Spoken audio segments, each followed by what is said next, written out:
Now here's an interesting thought or challenge to ponder. Christians say that the Old Testament says certain things about Jesus, and the Jews disagree.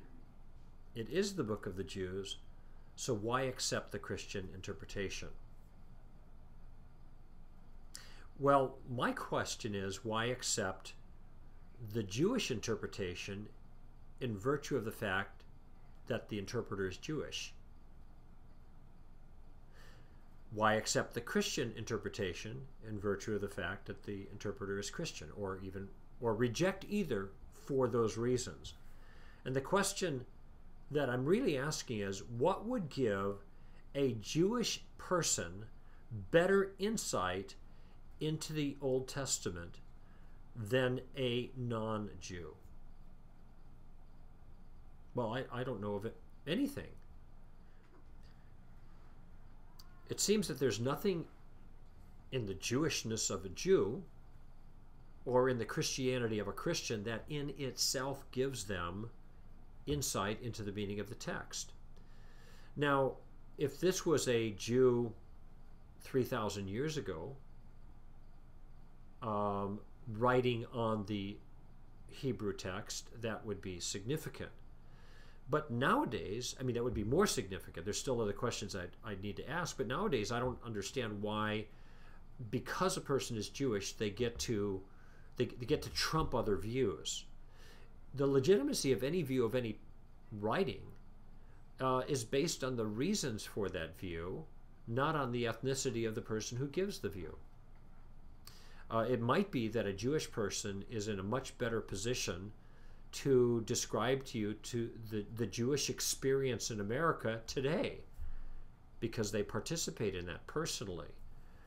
It doesn't give them any insight into the Jewish meaning of texts 3,000 years ago or 2,000 years ago. There's no added insight. Even a Jewish scholar knows about the Jewish meaning because he studied what other Jews have said about it. The Christian person, or I should say the non-Jew, can do the very same thing. They can study what other people have said about it. And the Jew has to look at what other people said about it and assess the reasons to see if they're good, and so does the Christian.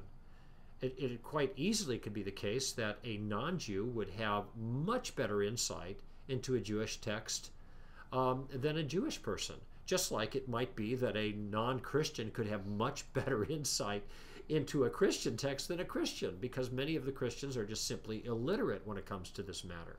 The point I'm making is that the belief system or the ethnicity of the person assessing a particular text does not in itself commend their message as being more truthful. In fact, it could raise other issues. It could raise issues of bias. It could be because of that person's own ethnicity, religious background, whatever it happens to be. And it's not ethnicity property. It would be ethnicity as connected with a religious background.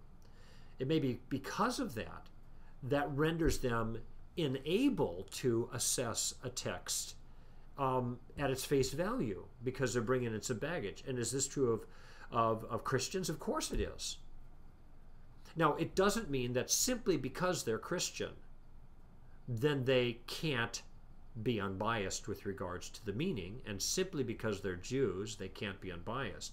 I'm just suggesting that it seems more to the point that one would be influenced by bias in that circumstance rather than helped by one's Jewishness.